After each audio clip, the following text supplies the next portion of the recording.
The chair splintered like kindling under Maverick Steele's massive frame as he crashed through the schoolhouse door, his 6-foot shadow swallowing the lamplight. Blood dripped from his knuckles where he'd beaten 3 claim jumpers senseless. Outside the dusty rose saloon, and his storm-gray eyes locked onto the petite figure hunched over a desk full of papers. "Delphine," he growled, his voice rough as canyon rock. The schoolmarm's head snapped up, revealing cornflower blue eyes wide with startlement behind wire-rimmed spectacles. Alworth.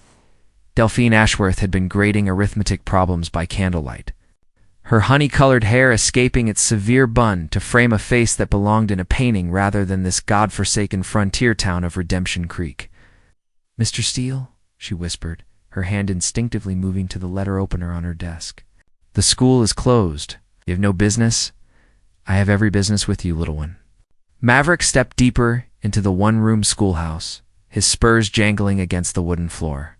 At 28, he owned half the territory and commanded respect through sheer force of will and an iron fist that had never met its match. But this slip of a woman, barely reaching his chest even in her Sunday boots, had been haunting his thoughts for months. "Don't call me that," Delphine said, standing on trembling legs. She was 24, but looked younger, with the kind of delicate beauty that made rough men dream of gentleness and protection. "And you're bleeding on my clean floor." Maverick glanced down at his torn knuckles, then back at her face. "Right. About me, sweetheart?" "Oh, I'm worried about my floor," she lied, though her eyes betrayed her concern. "What happened?" 3 fools thought they could take my silver claim by force. Massive hand flexed, making the cuts reopen, they thought. Wrong. Delphine bit her lower lip, a gesture that sent heat straight to Maverick's core. She'd been in Redemption Creek for 8 months, brought in from Boston to teach the town's children, and in all that time, she'd barely spoken to him beyond polite pleasantries. But he'd watched her. God, how he'd watched her. Shouldn't solve. "Problems with violence," she said, though her voice lacked conviction. "Sometimes violence is the only language men understand." Maverick moved closer, noting how she didn't retreat despite the obvious effort it cost her to hold her ground. "That's not why I'm here." "Then why are you here?" "It's past 9 o'clock, hardly appropriate for a social call." "Because I'm tired of waiting." The words came out lower, more dangerous. "Tired of watching you eat alone at the boarding house. Tired of seeing you walk to church by yourself. Tired of pretending I don't notice how the other women in this town treat you like a pariah because you're too beautiful, too educated, to everything they'll never be." Delphine's cheeks flushed pink. "Mr. Steele, I'm being honest." He took another step, close enough now that she had to tilt her head back to meet his eyes. "You've been alone long enough, Delphine. So have I. I don't know what you think I think I'm done dancing around this thing between us." Voice dropped to a rumble that seemed to vibrate through her bones. "I think you feel it too, the way the air changes when we're in the same room. The way you watch me when you think I'm not looking. You're mistaken." But her breathing had quickened, and Maverick could see the pulse fluttering at her throat like a trapped bird. "Am I?" He reached out slowly, giving her time to pull away, and traced one finger along her jawline. Her skin was silk soft, and she shivered at his touch. "Then why haven't you moved? Why haven't you screamed for help or run away?" Because she couldn't, Delphine realized with growing panic. Because this giant of a man, with his battle-scarred hands and his reputation for violence, made her feel things she'd never experienced in her sheltered Boston life. Because every night for months, she'd lain awake thinking about what it would feel like to be held by someone strong enough to make the loneliness go away. "I'm not one of your saloon girls," she said, her voice barely above a whisper. "No," Maverick agreed, his thumb brushing across her lower lip. "You're not. You're something infinitely more precious. You're mine." "I belong to no one," she protested. But the words sounded weak even to her own ears. "You belong to me," he corrected, his other hand coming up to cup her face. "You have from the moment you stepped off that stagecoach and looked at this rough town like you were seeing a kingdom that needed saving. I'm claiming you tonight, little one. The only question is whether you're going to fight me on it." Delphine stared up into his eyes, seeing something there that made her heart race and her logical mind scream warnings. This was madness.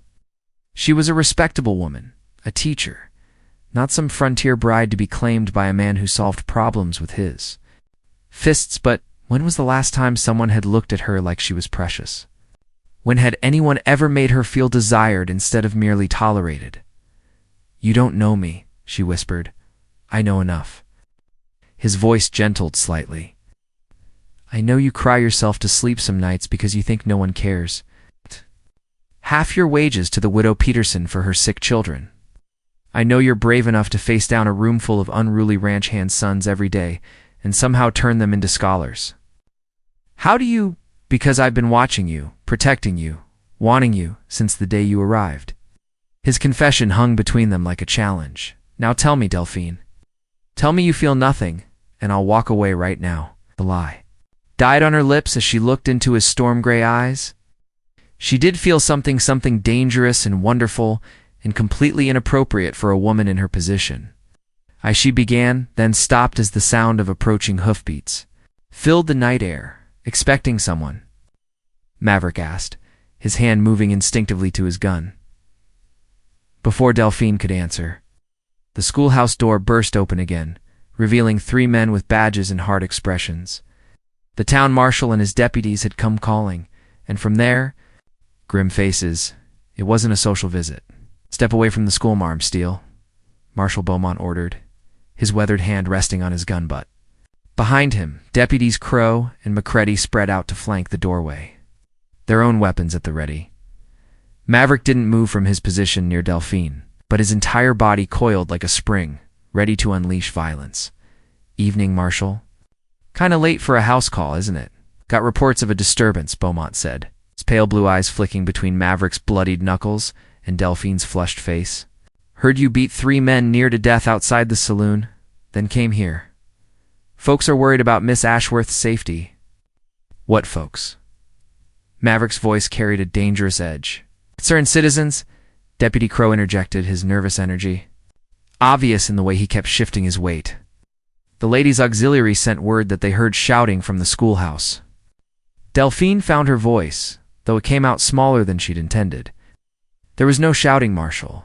Mr. Steele and I were simply discussing school matters." "School matters that require him bleeding all over your floor?" Deputy Macready asked with obvious skepticism. "The blood has nothing to do with Miss Ashworth," Maverick said, his tone making it clear the conversation was over. "As for my business here, that's between the lady and me." Marshal Beaumont studied them both with the calculating gaze of a man who'd survived 20 years of frontier law enforcement. "Miss Ashworth, are you here of your own free will?" The question hung in the air like smoke. Delphine realized that her answer would determine everything, whether Maverick walked away free or found himself facing assault charges, whether the fragile something growing between them survived or died under the weight of small-town judgment. "Yes," she said quietly, "I am." "And you're comfortable being alone with Mr. Steele at this hour?" Heat flooded Delphine's cheeks, but she lifted her chin defiantly. "My comfort is my own concern, Marshal." Beaumont's eyebrows rose at her tone.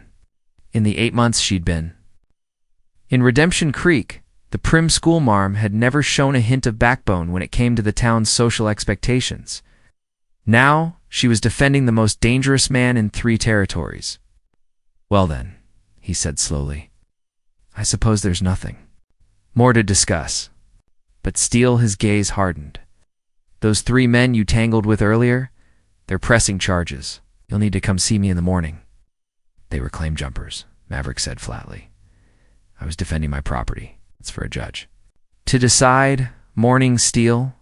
Don't make me come looking for you." The lawmen filed out, leaving behind a charged silence that crackled like lightning before a storm.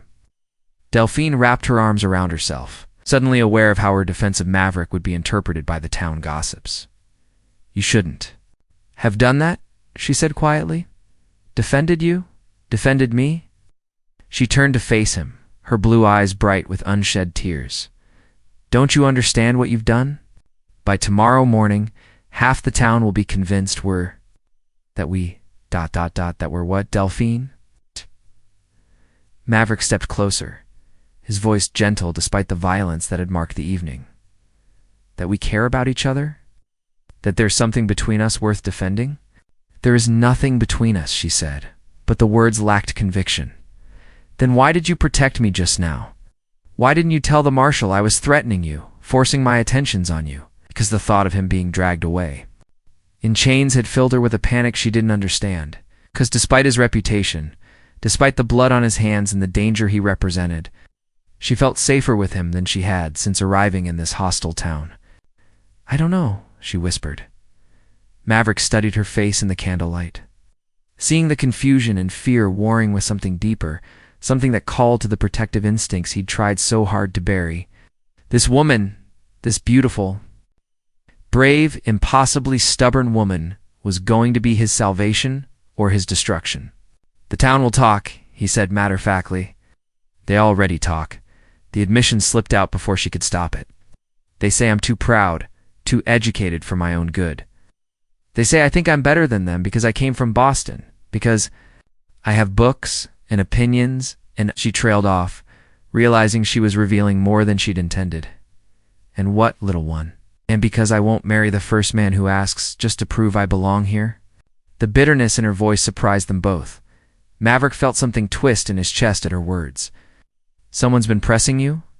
Jeremiah Blackthorne? The banker's son?" Delphine's nose wrinkled with distaste. "He seems to think my lack of options makes me desperate enough to accept his generous offer." Dread-hot rage flooded Maverick's vision. Jeremiah Blackthorne was a weak-chinned mama's boy who'd never worked a day in his life, riding on his father's money and influence while treating women like property to be acquired. "Has he touched you?" The question came out deadly quiet. "Been... persistent. Grabbing my arm when I try to leave church, cornering me at the mercantile, making it clear that my teaching position depends on his family's continued support." She shuddered at the memories. "I've managed to avoid him so far, but he's getting bolder." "Not anymore," Maverick said with finality. "You can't solve this with violence, Mr. Steele. If you hurt Jeremiah, his father will have you arrested, maybe even hanged. Oh. The Blackthorns have too much influence in this town. Then I'll solve it another way." He stepped closer, his massive frame dwarfing her delicate figure. "Marry me." The words hit Delphine like a physical blow. "What?" "Marry me," he repeated, his storm-gray eyes intense with purpose. "Tonight, we'll ride to the next town over, find a preacher, make it legal. Once you're my wife, Jeremiah Blackthorne won't dare touch you." That's insane," she breathed. "Is it? You need protection?" "I need." He paused, searching for words that wouldn't terrify her more than she already was. "I need you, Delphine. I've needed you since the moment I laid eyes on you. You don't marry someone just for protection. Marriage is supposed to be about love. About what? Pretty words and promises that break the first time things get hard?" Maverick shook his head. "I'm offering you something better than love, little one. I'm offering you security, respect, a man who'll kill anyone who tries to hurt you." "That's not better than love," she whispered. "Love is a luxury people like us can't afford." His voice gentled as he saw the tears threatening to spill from her eyes. "But I can promise you this, no man will ever force himself on you again. No one will make you feel small or unwanted. You'll have a home, children if you want them, and a husband who values you above his own life." Delphine stared up at him, her heart pounding so hard she was sure he could hear it. This was madness. She barely knew this man, despite months of stolen glances and carefully avoided conversations. But the alternative? "The Blackthorns will destroy you if you cross them," she said. "Let them try." Maverick's smile was sharp as a blade. "I didn't build an empire by backing down from bullies, Delphine, and I won't start now." Before Delphine could respond, the sound of shattering glass exploded through the schoolhouse. A rock sailed through the window, carrying with it a piece of paper tied with string. Maverick was across the room in 2 strides, his gun drawn before the glass finished falling. "Stay back," he ordered, kicking the rock aside and carefully unfolding the message. His face darkened as he read the crude words scrawled in charcoal. "Whore teacher needs to learn her place. Leave town or face the consequences." "The committee, what does it say?" Delphine asked, though the look on Maverick's face already gave her the answer. He crumpled the paper in his massive fist. "Nothing you need to worry about. Show me." When he hesitated, her voice sharpened with surprising authority. "I said show me, Mr. Steele. If someone is threatening me, I have a right to know." Reluctantly, he smoothed out the paper and handed it to her. Delphine read it twice, her face growing paler with each word. The committee she'd heard whispers about them. A group of self-appointed moral guardians who took it upon themselves to police the behavior of Redemption Creek's women. "They think we're—" she began, then stopped, unable to say the word. "They think what they want to think," Maverick said grimly. "Question is, what are you going to do about it?" "What can I do? If I stay, they'll make my life hell. If I leave, ... She gestured helplessly around the schoolhouse that had become her sanctuary. "I have nowhere else to go. No money for passage back to Boston, and even if I did, there's nothing for me there. There's a third option, marriage to you." She said it like she was testing the word, seeing how it felt on her tongue. "You really think that would stop them?"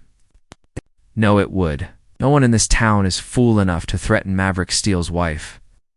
Delphine walked to the broken window, staring out at the darkness beyond. Somewhere out there her enemies were watching, waiting for her to make the wrong move so they could destroy her completely. She thought about her small room at the boarding house, about the hostile stares she endured at the mercantile, about Jeremiah Blackthorne's sweaty hands and entitled smirk. "What would you expect from me?" she asked quietly. "As your wife." Maverick studied her profile in the candlelight, noting the way her hands trembled despite her outward composure. "Do you mean, you know?" She turned to face him, her cheeks burning with embarrassment. "I've never been married before. I don't know what husbands expect from their wives, especially wives they marry for convenience rather than affection." Understanding dawned in Maverick's eyes. She was asking about the physical aspects of marriage, and the very question revealed just how innocent she truly was. "I expect loyalty," he said carefully. "Honesty. Someone to share my home and my name. As for the rest, ... double quotes." He paused, choosing his words carefully. "That would be up to you, Delphine. I won't force myself on you. Ever. But you would want—" She couldn't finish the sentence, but he understood. "I'd want whatever you were willing to give me," he said honestly.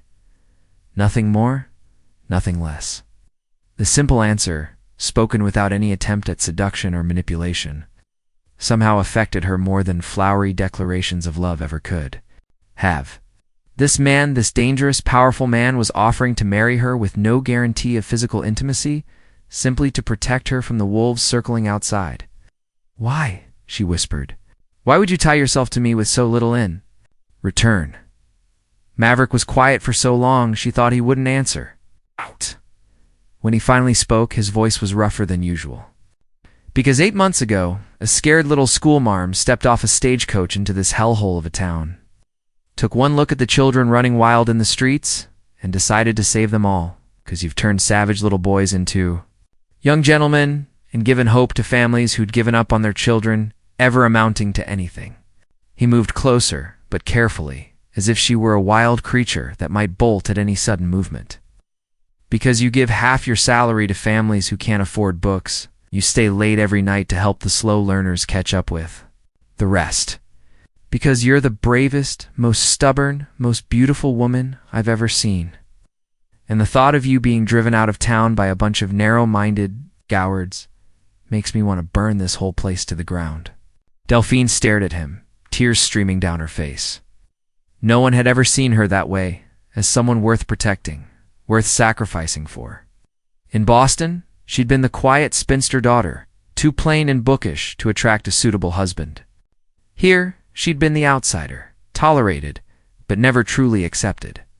"You really see me that way?" she asked. "I see you exactly as you are," Maverick replied. "The question is, do you trust me enough to let me protect you?"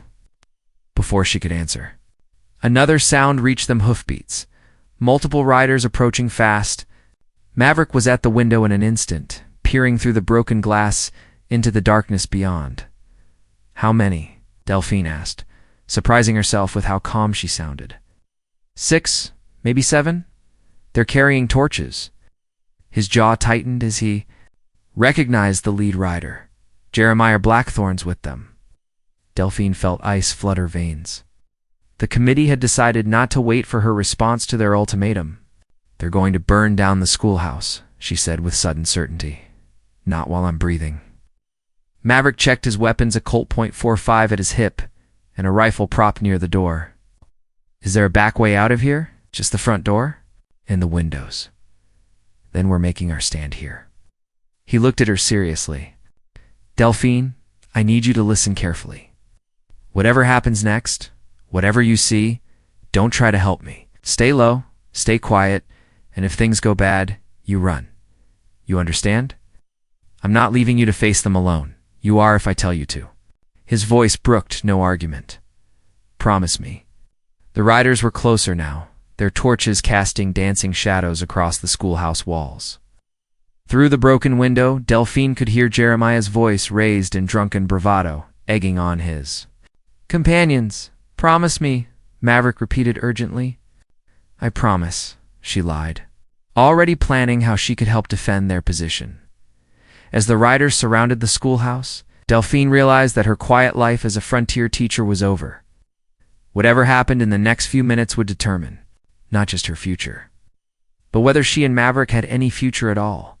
The committee had come to deliver their version of justice, but they were about to learn that Maverick Steele had his own ideas about what justice looked like. The riders formed a semicircle in front of the schoolhouse, their torches turning the night into a hellscape of dancing shadows and orange flame. Jeremiah Blackthorn sat astride his fancy bay horse, Whiskey Courage, making him bolder than he'd ever been in daylight. "Hey, come out, whore!" he shouted, his voice slurred with drink. "Time to face judgment for your sins." Maverick's finger tightened on his rifle trigger, but he forced himself to wait. 6 against 1 weren't impossible odds, but they weren't good either, especially with Delphine to protect. "Send out the woman, Steele." Another voice called Pete Morrison, the blacksmith's son. "This doesn't concern you." "Everything concerning my future wife concerns me," Maverick called back, his voice carrying clearly across the space between them. The announcement hit the crowd like a physical blow. Several horses danced nervously as their riders absorbed this unexpected development. "Wife?" Jeremiah's voice cracked with disbelief. "You can't marry that harlot." "I can marry whoever I damn well please," Maverick replied. "Right. Question is, are you fool enough to interfere?" Behind him, Delphine felt something shift in her chest at his words. My future wife. He'd said it with such certainty, such possessive pride, that for a moment she almost believed it could be real. "She belongs to me," Jeremiah shouted, spurring his horse closer to the schoolhouse. "My family has first claim on unmarried women in this town." "Your family claims a lot of things," Maverick said conversationally. "Doesn't make them true." He stepped into the doorway, making himself a target but also making a statement. The rifle in his hands gleamed dully in the torchlight, and every man in that semicircle knew his reputation with both gun and fist. "Last chance," Maverick continued. "Right away now, and I'll forget this happened. Stay, and I'll kill every last. One of you, he's bluffing," Jeremiah snarled. 6 against 1, we can take him." But even drunk, the other men weren't stupid. They'd all heard stories about Maverick Steele, how he'd killed 12 Apache warriors with nothing but a knife in his bare hands, how he'd faced down the entire Garrett gang single-handed, how he'd built his empire on the graves of men who'd underestimated him. "Maybe we should think about this," Pete Morrison said nervously. "Think about what?" Jeremiah wheeled his horse to face the others. "About letting this outsider steal what's rightfully mine. About letting a whore corrupt our children with her. Filthy, Eastern ideas." "The lady is a schoolteacher," Maverick said, his voice deadly quiet. "And if you call her that word again, I'll cut your tongue out." Something in his tone made even Jeremiah pause. For a moment, silence stretched between the two groups, broken only by the crackle of torches and the nervous shifting of horses. Then Delphine stepped out of the shadows. "Behind Maverick, Nuff," she said, her voice clear and strong despite the fear coursing through her veins. "If you have accusations to make against me, make them to my face." "Delphine, get back inside," Maverick ordered without taking his eyes off the mounted men. No. She moved to stand beside him, close enough that their shoulders almost touched. I'm tired of hiding from bullies and cowards. Jeremiah leered at her, his eyes taking in her disheveled hair and wrinkled skirts with obvious satisfaction. Look at you, hair down like a saloon girl, alone with a man at night. Everyone knows what you are. I'm a woman who chose to spend her evening grading papers instead of gossiping about her neighbors. Delphine replied evenly.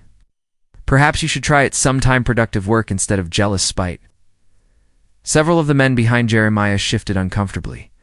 The schoolmarm's reputation for sharp intelligence was well known, and none of them enjoyed being on the receiving end of her tongue. You think you're so much better than us? Pete Morrison called out, with your fancy words and your Boston airs. 8. Think I'm better than men who ride in groups to terrorize a single woman? Delphine shot back. If that makes me proud, then I'll wear the label gladly. Proud women need to be taught humility, Jeremiah said, his hand dropping to the whip coiled at his saddle. And I'm just the man to teach you. The whip never cleared its holder. Maverick's rifle cracked once, and Jeremiah's hat flew off his head, the bullet parting his hair by less than an inch. The banker's son sat frozen, eyes wide with shock, while his horse reared in panic. Next one goes between your eyes, Maverick said calmly, already working the lever to chamber another round. You missed. Jeremiah sputtered, though his voice shook. I never miss. That was a warning. Maverick's gaze swept over the other riders. Anyone else need a demonstration? The men began backing their horses away, their earlier bravado evaporating in the face of Maverick's deadly competence. All except Jeremiah, who seemed to have lost what little sense he'd been born with. This isn't over. He screamed, wheeling. His horse around? My father will destroy you both. We'll be run out of this territory in chains. At your father's welcome to try, Maverick replied. But Jeremiah, if I see you within 100 yards of my wife again, I'll kill you where you stand. She's not your wife yet. She will be before sunrise. Maverick's voice carried such certainty that even Delphine felt her breath catch. And then she'll be under my protection permanently. The riders disappeared into the darkness, their torches dwindling to distant points. Of light only when the sound of hoofbeats faded completely did Maverick lower his rifle and turn to Delphine. You shouldn't have come out here, he said. You needed support. She was surprised by how steady her voice sounded. Besides, I was tired of letting other people speak for me. He could have been killed, so could you. She looked up at him, seeing something in his storm-gray eyes that made her heart race. You really meant it? About marrying me before sunrise? Word. He set the rifle aside and stepped closer. Unless you've changed your mind about needing protection. I haven't changed my mind about that. She paused, gathering courage for what she was about to say. But I may have changed my mind about the reasons. What do you mean? Maybe I don't want to marry you just for protection anymore. The words came out in a rush, as if she were afraid she'd lose her nerve. Maybe I want to marry you because when those men were threatening me, the only thing I could think about was how much I wished you were really mine. How much I wanted the right to stand beside you instead of behind you. Maverick stared at her, hardly daring to believe what he was hearing. Delphine. ... I know it's crazy. I know we barely know each other. But when you said my future wife out there, it sounded ...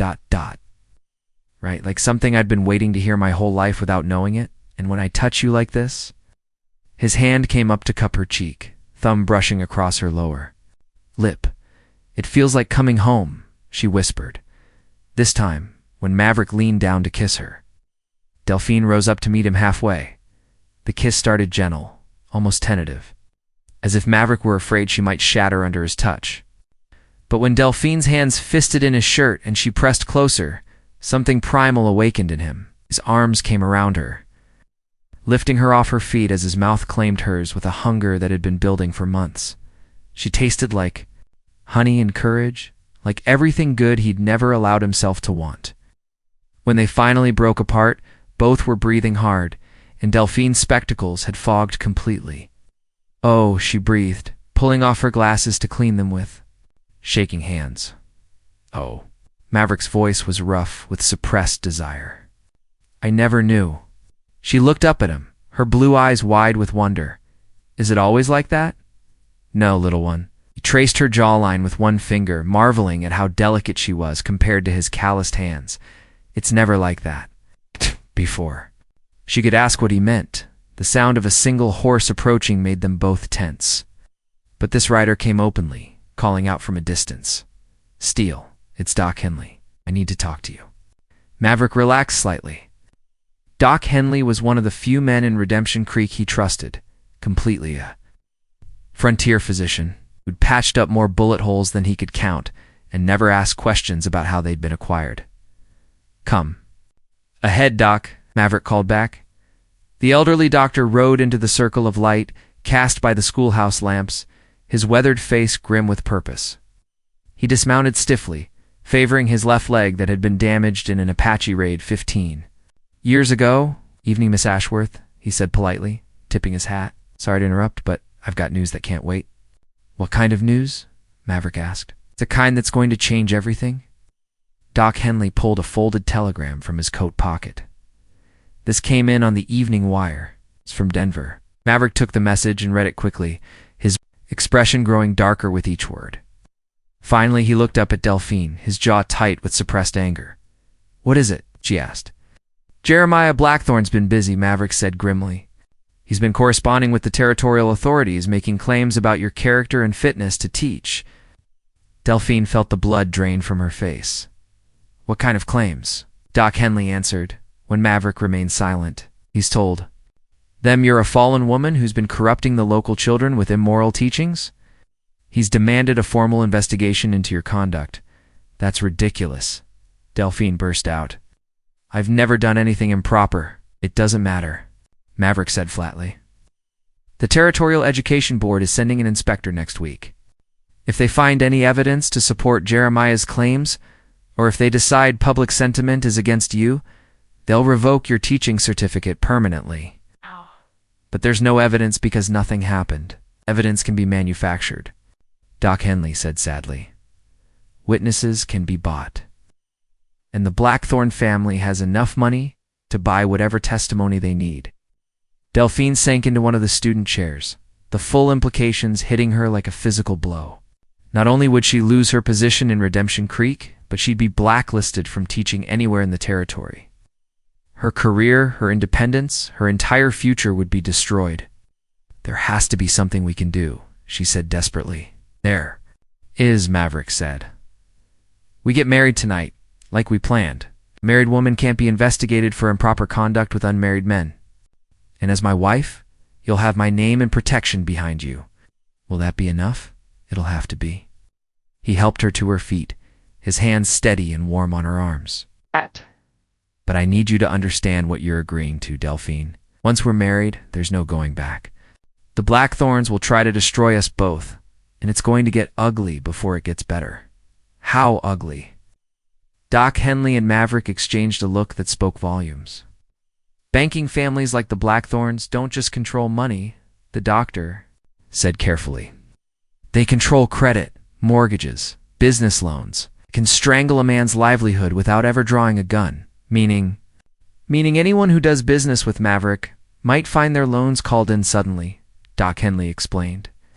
Supply contracts canceled, shipping routes blocked, workers intimidated. They'll try to isolate you completely. Let them try, Maverick said grimly. I've been building my empire for 10 years, Doc. It's not going to crumble because one spoiled banker's boy can't handle rejection. And if they target Miss Ashworth directly, they'll learn why smart men don't threaten. What belongs to me? Maverick's voice carried the promise of violence. Yeah, but first we need to get married. Tonight before they can file any legal challenges. Delphine looked between the two men, seeing the gravity of what she was choosing. Which to Maverick would solve some problems, but create others.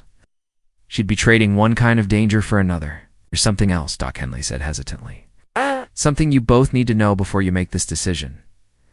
What now? Maverick asked. I delivered a baby to the Garrett widow last month. She was talkative during her labor pains. Made some interesting comments about the Blackthorne family banking practices, such as they've been buying up debt from failed ranchers at fraction prices, then foreclosing immediately. Building quite the land empire through legal theft. Doc Henley's expression darkened. But the interesting part is who's been providing the muscle to enforce their collections. Maverick went very still. Who? The Morrison gang. Same ones who've been raiding cattle shipments and burning out homesteaders. Turns out they're on the Blackthorn payroll. Implications hit like lightning. The Blackthorns weren't just wealthy bankers. They were the secret power behind the territory's most vicious outlaw gang. Which meant they killed my parents, Maverick said quietly. Delphine gasped. She'd heard whispers about how Maverick's family had died in a raid 5 years ago, but no one spoke of it openly. The Morrison gang hit your family's ranch, Doc Henley confirmed, but it wasn't random. Your father had refused to sell his water rights to Cyrus Blackthorn. A week later, he was dead, rage-cold, calculating and absolutely lethal settled in Maverick's bones.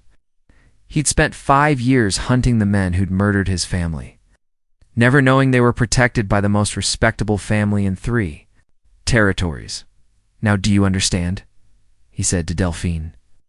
This isn't just about protecting you from gossip anymore. The Blackthorns are killers hiding behind respectability. If you marry me, you become a target in a war that's been brewing. For years, Delphine studied his face, seeing the pain and fury he carried like old scars.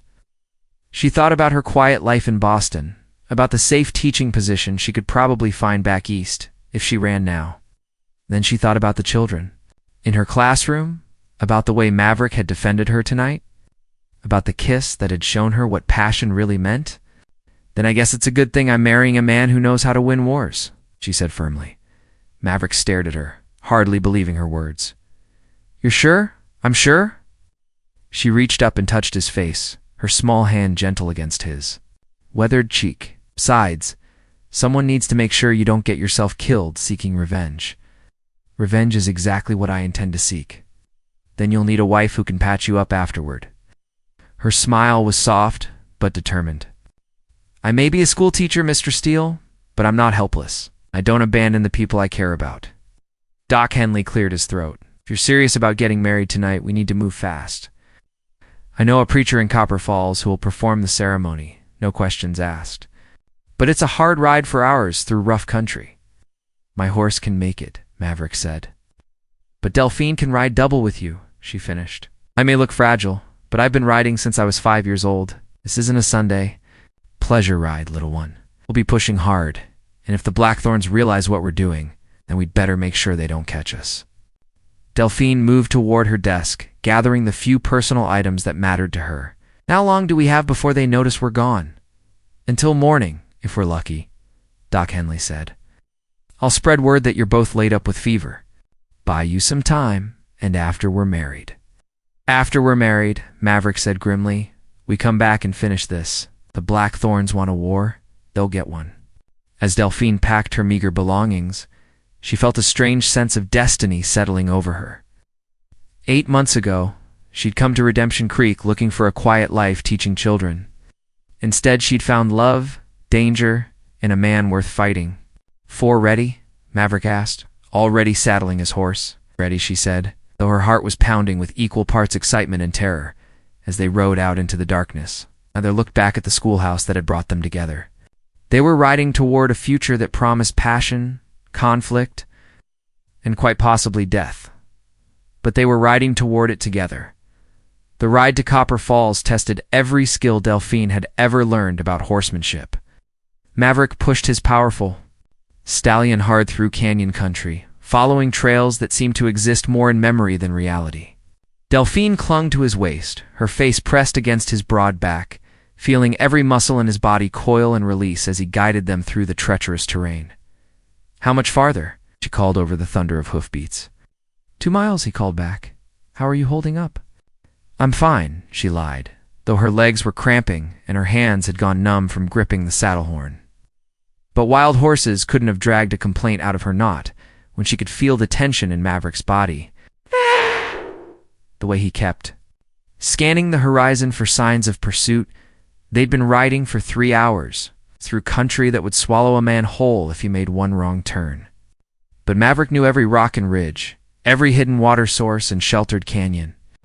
This was his territory, carved out of wilderness through blood and determination. There, he said, pointing toward a cluster of lights in the distance. Copper Falls. The town was smaller than Redemption Creek. It's just a handful of buildings clustered around a mining operation that had seen better days. But it was civilized enough to have a church, and more importantly, a preacher who didn't ask too many questions about couples wanting to marry at odd hours. They found Reverend Mackenzie in his small cabin behind the church, reading by lamplight despite the late hour. He was a weathered Scotsman who'd come west to minister to miners and cowboys, asking no questions about their past sins, as long as they were willing to face their future honestly. "Maverick Steele," he said, opening his door with a welcoming smile. "Been a while since you darkened my doorway. And who might this lovely lass be?" "Delphine Ashworth," Maverick said, helping her down from the horse. "We'd like to be married, Reverend. Tonight." Mackenzie's bushy eyebrows rose. "Tonight." Yes. That's a bit sudden, even for frontier folk.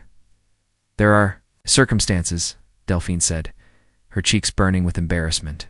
"People who would try to stop us if they knew." "Ah," Mackenzie nodded knowingly. "The course of true love never did run smooth, as the bard said." "Well then, let's not keep true love waiting." The ceremony was simple, but surprisingly moving. Mackenzie led them into the small church, its rough-hewn pews and simple wooden cross. Somehow more sacred than the grand cathedral where Delphine had been baptized in Boston. With only the Reverend's wife as witness, they spoke vows that felt more real than any elaborate wedding could have been. "Do you, Maverick Steele, take this woman to be your lawfully wedded wife? To have and to hold, in sickness and in health, for richer or poorer, for better or worse, until death do you part?" I "Do," Maverick said, his voice steady and sure as he looked into Delphine's eyes. "Do you, Delphine Ashworth, take this man to be your lawfully wedded husband, to have and to hold, in sickness and in health, for richer or poorer, for better or worse, until death do you part?" Delphine thought about the life she was choosing. Danger, the uncertainty, the passionate man whose protection came with the promise of violence. Then she thought about the alternative. A world without him in it. "I do," she said firmly. "Then by the power vested in me by God and the territory of Colorado, I now pronounce you husband and wife. Maverick, you may kiss your bride." The kiss was gentle this time, reverent, as if they were sealing something sacred rather than merely claiming each other. When they broke apart, Delphine felt tears on her cheeks, though she couldn't say if they were from joy or terror. "Congratulations, Mrs. Steele," Reverend Mackenzie said warmly. "May God bless your union with happiness and long life, Mrs. Steele." The name felt strange and wonderful on her tongue. After 24 years of being nobody's particular concern, she was now someone's wife, someone's chosen partner. "Thank you, Reverend," Maverick said, pressing a gold coin into the preacher's hand. "But we need to be heading back. There are people who won't be happy about this development." "Trouble?" Mackenzie asked. "Bad. The kind that resolves itself with prayer or bullets," Maverick replied grimly. "And I'm not much for praying." "Then I'll do the praying for both of you," the Reverend said seriously. "Go with God, children. And remember, a marriage blessed in love can weather any storm." Yes. As they prepared to leave, Mrs. Mackenzie pressed a small package into Delphine's hands. "Wedding cake," she explained with a kind smile. "Every bride deserves a bit of sweetness on her wedding night." The ride back to Redemption Creek was easier, partly because they were following familiar trails, and partly because the knowledge of their marriage seemed to have settled something between them. Delphine no longer felt like she was clinging to a stranger. She was riding with her husband, the man who'd vowed to protect her until death parted them. "Any regrets?" Maverick asked, as they topped a ridge that gave them a view of Redemption Creek in the distance. "None," Delphine said honestly. "You. Just one." Her heart clenched. "What?" "That we didn't do this months ago. Might have saved us both a lot of trouble." Relief flooded through her. "Well, we're married now. That has to count for something." "It counts for everything, little one. You're mine now, legally and completely. And I take care of what's mine." As they approached the outskirts of town, Both could see unusual activity, more lights than normal, people moving about despite the late hour. Something had happened in their absence. "That's smoke," Delphine said, pointing toward a column of gray rising against the starlit sky. Maverick's jaw tightened as he recognized the location. "It's coming from the schoolhouse." They spurred the horse faster, racing through the empty streets toward the building that had brought them together. What they found there made Delphine cry out in anguish and filled Maverick with cold. Murderous rage. The schoolhouse was gone. Burned to the ground while they'd been exchanging vows in Copper Falls. Only the stone foundation remained, along with the charred remains of desks, books, and dreams. A small crowd had gathered to watch the smoldering ruins, and among them stood Jeremiah Blackthorne, his face smug with satisfaction. "Shame about the fire," he called out as they dismounted. "Seems like someone left a candle burning too close to some papers. These old buildings go up so fast, you bastard," Maverick snarled, his hand moving to his gun. Now, Jeremiah said mockingly. "No need for violence. Dural, there's no point in having a schoolhouse when there's no one fit to teach in it." "There's a teacher right here," Delphine said, stepping forward despite Maverick's protective gesture. "Is there?" Jeremiah's smile widened. "I heard you'd run off with your lover. Abandon your post like the whore you are." "Watch your mouth," Maverick warned.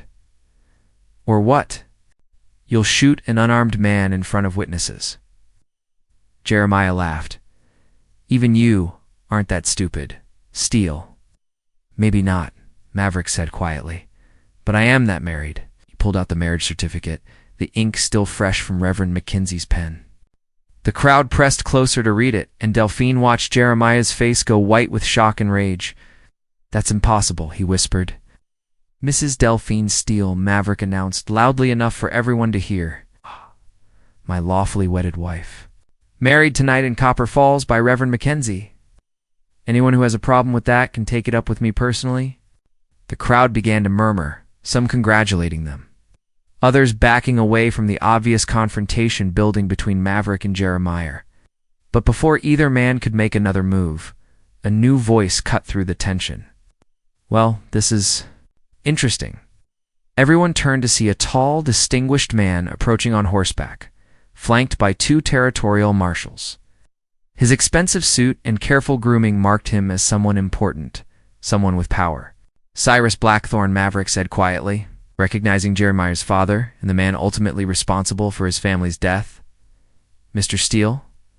Mrs. Steele, is it now?" Cyrus's smile was cold as winter.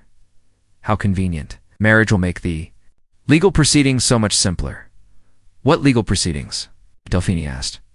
"The ones that will see your husband hanged for murder," Cyrus replied smoothly. "You see, we have witnesses who saw him kill 6 men tonight. Self-defense claims only go so far, even on the frontier." Maverick felt the trap closing around them. The Blackthorns had been planning this from the beginning, forcing him into a situation where he'd have to fight, then using his reputation for violence against him. "Those men were claim jumpers," he said evenly. "So you say. But dead men tell. No tales, and live witnesses can be very persuasive in their testimony." The marshals moved closer, their hands resting on their weapons. In the crowd, Delphine could see several men who worked for the Blackthorn Bank, their faces carefully neutral, but their positioning strategic. "You're making a mistake, Cyrus," Maverick said. "Am I? I think I'm finally collecting on a debt that's 5 years overdue." Cyrus's mask slipped, revealing the hatred beneath. "Your father cost me a fortune when he refused to sell his water rights. Time to balance the books. So you had him killed." "I have no idea what you're talking about." But Cyrus's smile confirmed everything Maverick had suspected. "Maverick Steele," one of the marshals called out, "you're under arrest for the murders of Jake Morrison, Pete Daniels, and 4 others. Come quietly and no one else gets hurt." Delphine stepped closer to her husband, her hand slipping into his. Whatever happened next, they would face it together. "What's it going to be, Steele?" Cyrus asked. "Are you going to come quietly, or do we do this the hard way?" Maverick looked around the crowd, calculating odds and possibilities. Then he looked down at his wife, seeing the trust and determination in her blue eyes. "Actually," he said, his voice carrying clearly across the square, "I think we're going to do this the smart way." Before anyone could react, Maverick pulled Delphine behind the blacksmith's wagon and drew his gun in one fluid motion. But instead of firing at the marshals, he aimed at the oil lamp hanging from the general store's porch. The lamp exploded. In a shower of sparks and flame, plunging half the square into darkness. In the confusion that followed, Maverick and Delphine melted into the shadows like smoke. "Find them," Cyrus roared. "They can't have gone far." But Maverick knew every alley and hidden passage in Redemption Creek. He led Delphine through a maze of back streets and abandoned buildings while search parties spread out behind them, their torches casting wild shadows across the night. "Hey, where are we going?" she whispered as they crouched behind a stack of lumber. "My ranch. It's 5 miles north, but it's defensible." He checked his ammunition grimly. "And I've got supplies cached there for exactly this kind of situation. They'll follow us. I'm counting on it." His smile was sharp as a blade. "I'm to end this war once and for all." They made it to the edge of town before the pursuit found their trail. Behind them, the sound of hoofbeats grew steadily closer as Cyrus's hired guns spread out in a wide search pattern. "Can your horse outrun them?" Delphine asked, clinging to Maverick's waist as they raced across open country. "For a while, but they know where we're headed." He leaned low over the stallion's neck, coaxing every ounce of speed from the powerful animal. "It's going to come down to who's better prepared for a siege." The steel ranch sat on a natural rise, overlooking the valley, its position chosen for both beauty and defense. The main house was built of stone and timber, designed to withstand both Apache raids and prairie fires. Behind it, a maze of outbuildings and corrals provided multiple defensive positions. "Welcome home, Mrs. Steele," Maverick said as they dismounted in the ranch yard. Delphine looked around at what was now her home, a place built for a man who understood that survival sometimes meant violence. But it was also beautiful with flower. Boxes under the windows and a garden that spoke of someone who appreciated growing things as well as destroying them. "Your mother's touch?" she asked, noting the feminine details. "She always said a home should be a sanctuary, not just a fortress." Maverick's voice softened with memory. Guess she was right about most things. They had perhaps an hour before the pursuit arrived. Maverick used the time to prepare for war, checking weapons and ammunition while Delphine familiarized herself with the house's layout. She found evidence of the attack that had killed his parents' bullet scars in the walls, replaced furniture, a family portrait with a corner burned away. "I'm sorry," she said, when she found him loading rifles in the main room. "For what?" "For your family? For the years you've spent alone because of those monsters." Maverick looked at Ellie, the woman who'd stood beside him in every crisis, who'd married him knowing it meant danger, who was now calmly preparing to fight beside him against impossible odds. "I'm not alone anymore," he said simply. Before she could respond, the sound of approaching riders filled the night air. Cyrus Blackthorne had brought an army, at least 20 men, enough to overwhelm any normal defense. "Steele." Cyrus's voice carried clearly across the ranch yard. "Send out your wife and surrender. You have my word she won't be harmed. Your word isn't worth the air it takes to speak it," Maverick called back from a fortified window. "Then you've chosen the hard way. Boys, burn them out." What followed was a siege that would be talked about in frontier legend for generations. Maverick and Delphine held the ranch house against overwhelming odds, their combined marksmanship and the building's defensive advantages keeping the attackers at bay despite being outnumbered 10-1, but ammunition was running low. Fires were starting in the outbuildings. It was only a matter of time before they were overrun. "There's something I need to tell you," Delphine said during a lull in the fighting. "Save it for when we're old and gray," Maverick replied, reloading his rifle. "We might not get old and gray." She touched his face gently. "I love you, Maverick Steele. Not because you protected me, not because you married me, but because you're the strongest, most honorable man I've ever known."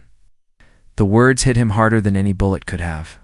Delphine needed to say it, in case ... double quotes, in case nothing. He pulled her close, kissing her with desperate intensity.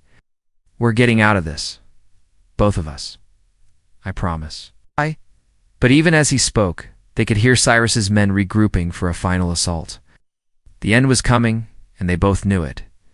Then from the distance came a sound that changed everything, the thunder of hoofbeats. Not from Cyrus's direction, but from the south. A lot of hoofbeats. "What the hell?" Cyrus's voice was cut off by the sharp crack of rifle fire through the ranch house windows. Maverick and Delphine watched in amazement as 24 riders swept down on Cyrus's forces like avenging angels. At their head rode Doc Henley and Marshall Henderson, along with ranchers and townspeople who'd finally had enough of the Blackthorn family's reign of terror. "Thought you could use some help," Doc Henley called out as the battle turned decisively. In their favor, the fight was over in minutes. Faced with superior numbers and caught completely off guard, Cyrus's hired guns either fled or surrendered. Cyrus himself was taken alive, along with his son Jeremiah and several key witnesses who suddenly found their tongues when faced with federal charges. "How?" Maverick asked as he and Delphine emerged from the ranch house. "Your wedding, Marshall?" Henderson explained. Word spread fast and people started talking. About the schoolhouse fire? About the Morrison gang's connection to the bank? About families who'd been ruined by Blackthorn business practices. Once folks realized you two were the real targets, they decided they'd had enough. "It's over," Doc Henley said simply. "The territorial governor sending a special prosecutor. The Blackthorn empire is finished." 3 months later, Delphine stood in the doorway of the new schoolhouse, watching her students file in for another day of learning. The building was larger than the old one, funded by donations from grateful families whose debts had been forgiven once the Blackthorn Bank's illegal practices were exposed. Mrs. Steele, one of her youngest students, tugged at her skirt. "You really going to have a baby?" Delphine smiled, her hand moving instinctively to her still flat stomach. "Yes, Lucy, in the spring. Will it be as big as Mr. Steele?" "We'll have to wait and see," she laughed. Through the window, she could see Maverick working with the horses in the corral, his movements sure and graceful, despite his enormous size. He looked up as if sensing her gaze and smiled, the gentle smile he saved just for her. That evening, as they sat on their porch watching the sunset paint the mountains gold and crimson, Delphine reflected on how much her life had changed since that terrifying night when a giant cowboy had crashed through her schoolhouse door. "Any regrets?" Maverick asked, echoing the question he'd posed on their wedding night. "Just one," she said, snuggling closer to his warmth. "What's that?" "That it took me so long to realize I was falling in love with you." She looked up at him, her blue eyes bright with contentment. "I think I knew from the first moment when you called me little one and I wanted to argue but couldn't find the words." "I knew when you didn't run," he admitted. "Most people take one look at me and see a dangerous man to be avoided. You saw someone worth defending." "I saw my future," she corrected. "I just didn't know it yet." As the stars emerged overhead, Maverick pulled his wife closer, marveling at how perfectly she fit against his side. The lonely teacher and the giant cowboy had found something more precious than gold or silver. They'd found a love worth fighting for, worth dying for, and more importantly, worth living for. In the distance, a coyote called to its mate across the vast frontier landscape.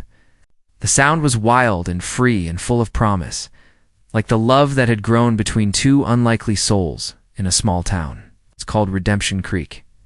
And as Delphine drifted off to sleep in her husband's protective embrace, she smiled at the thought of the child growing within her, a child who would be born into a world where love conquered fear, where justice prevailed over corruption, and where even the most solitary hearts could find their perfect match. The giant cowboy had claimed his lonely teacher, just as he'd promised. But in the end, she'd claimed him right back.